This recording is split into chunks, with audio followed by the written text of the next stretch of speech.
So we got a pretty dark episode today, all things considered. Couple different Russian sources, not all too happy, not super optimistic, to say the least. The first is complaining about the disappearance of Russian tank units. We might have an idea where they're going. And then another, a personal account from a Russian electrical engineer who volunteered to join the Russian army and found out the hard way that skill set doesn't matter. You join the Russian military in 2026, you are probably going on the assault. Now, quick update on a fundraiser we have going right now. This is a year-long campaign that we are helping outfit an entire drone battalion with new trucks in the 104th Territorial Defense Brigade. We're doing this through Car for Ukraine. We are 2 weeks into the spring campaign. We've raised 32,000 euros of a 97,000 euro goal. Well on the way to knock this one out of the park. So for those interested and able, check out the link in the description below. Now, starting with the first of two Russian assessments here, the first one coming from Wagner Kitten. This will be linked in the description below, where he complains about these tank units just being completely destroyed, stripped of their personnel and equipment. He says this specific account is from the 110th Brigade's Tank Battalion of the Russian Armed Forces. Quote, in general, tanks are now hardly involved in direct combat operations, and therefore, every 2 to 3 weeks, 2 people from each company of the battalion are sent to the infantry and sent to storm positions. Talk about drawing the short straw there. I mean, he's going to get into this in a second. You don't have to take my word for it, like a Ukrainian analyst or the Ukrainian military. The Russian analysts themselves refer to people going into these storm units as being sent to the slaughter. His words, not mine. So think about drawing the short straw there. You're just hanging out in this tank unit, which no doubt is dangerous. And then every so often, like you're going on the assault. And it just whittles down their forces. I mean, what he talks about here, he says there are no longer 3 platoons in each company. Those are only on paper. In fact, all of the soldiers have been sent to the storm units, have died, or are gone missing. Now it's the turn of the 2nd platoon. Recently, they were told to prepare another 2 people for the infantry. This is how tankers are unceremoniously disappearing. Then, most likely, the battalion will be abolished on paper. Since there are no people, there will be no tanks and no battalion.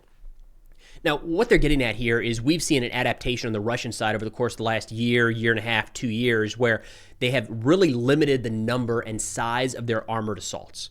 They have a lot more people than they do tanks and armored personnel carriers. So to keep the continuous advance forward and constantly pressure all across the Ukrainian front lines, Russia, in order to keep that up, has had to do it with soldiers on foot, on motorcycles, on ATVs, or on cars. Sometimes we are still seeing armored vehicles or even tanks. Earlier today, a video came out showing a Russian tank with a number of soldiers on board, kind of using it as a modified troop carrier.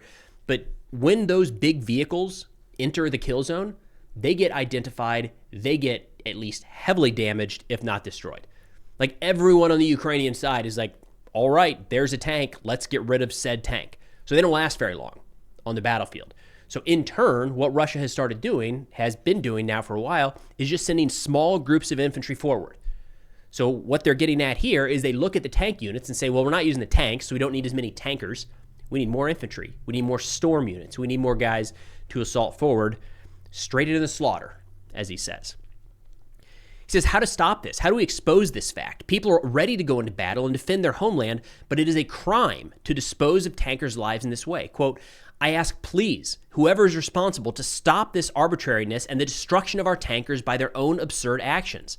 I appeal to the Minister of Defense, to the Supreme Commander-in-Chief. I ask for your intervention. After all, it is an illegal practice to send tankers who have been involved in combat operations since the beginning of the special military operation, who have irreplaceable experience in tank battles, who know the tank like the back of their hand, who have orders, medals, to be sent to storm units for slaughter.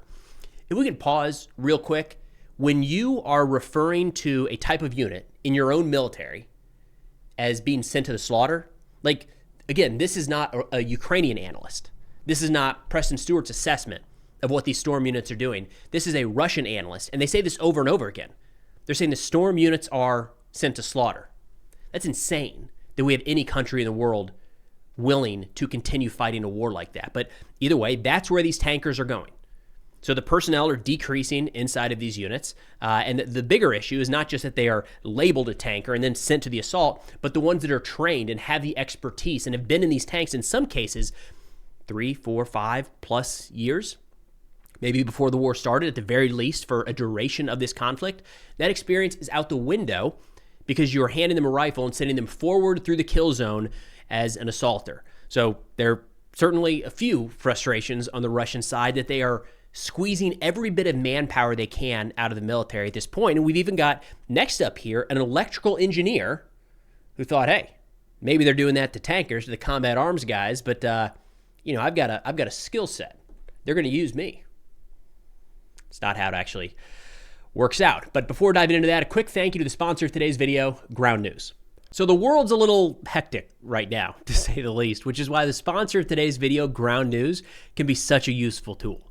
Ground News is a website and app that pulls in thousands of stories from outlets around the world and organizes them in one place. It also shows the political bias, reliability, and ownership of each source, so you can see how the same story is being framed depending on who's reporting it. Take this story about President Trump threatening more strikes on Harg Island, just off the coast of Iran. This is a topic we talked about in a recent video. Ground News shows it is being covered by more than 90 outlets, with most of the reporting coming from the right and center. It also shows that 72% of the sources are rated highly reliable, which is good to know, considering breaking and barely sourced now seem to be one and the same. And when you compare headlines, the difference in framing is clear.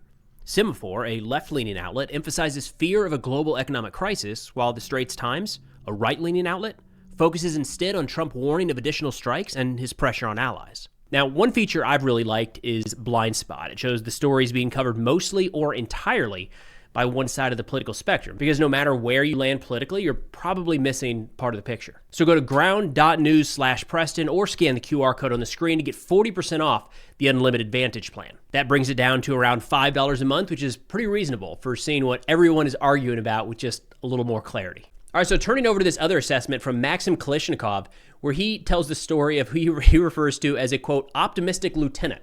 And this is a story relayed to him by this lieutenant who says, quote, I signed a contract under firm promises that I would work exclusively in my specialty.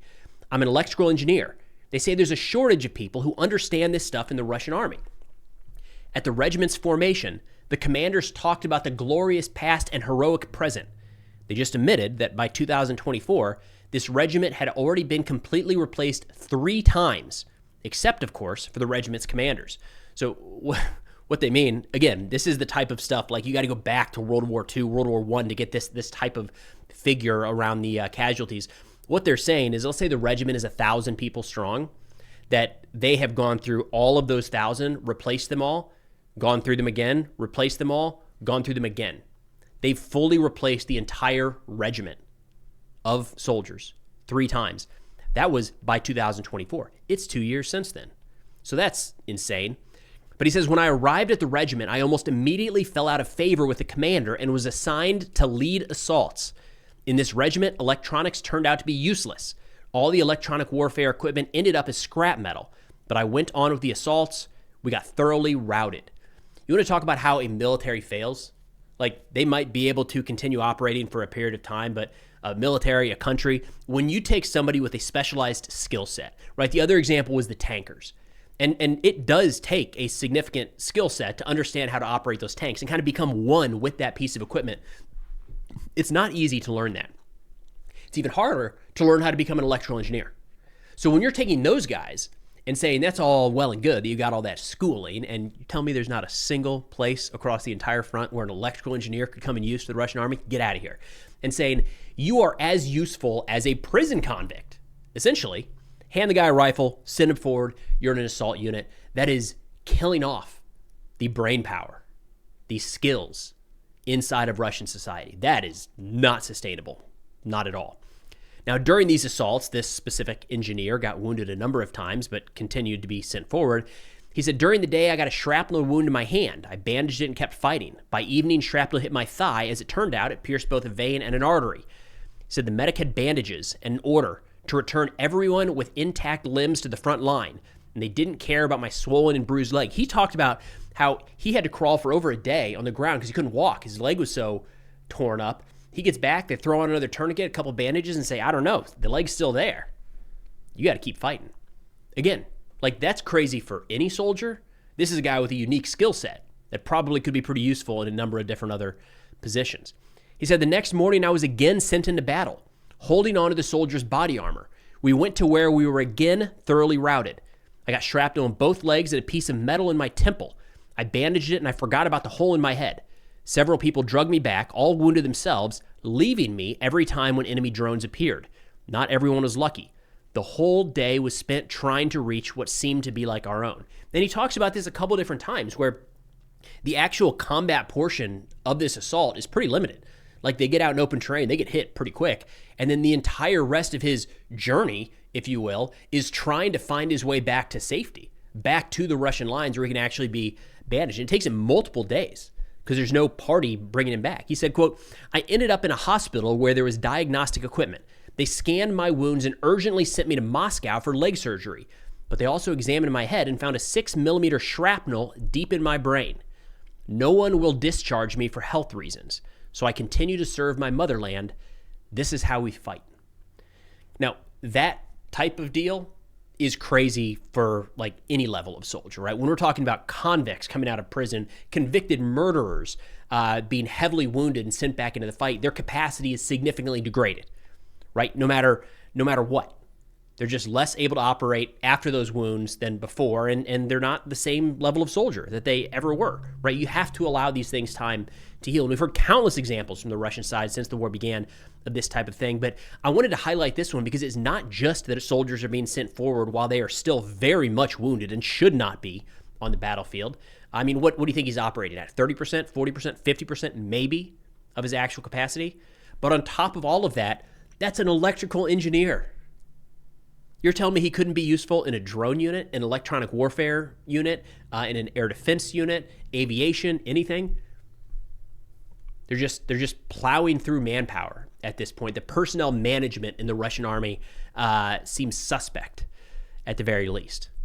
But that's all we got for now. Again, both of those accounts will be linked in the description below, the original Telegram source, as well as the ongoing fundraiser with Car for Ukraine, helping out the 104th Territorial Defense Brigade. That's all we got for now. Thanks for watching, and I'll see y'all next time.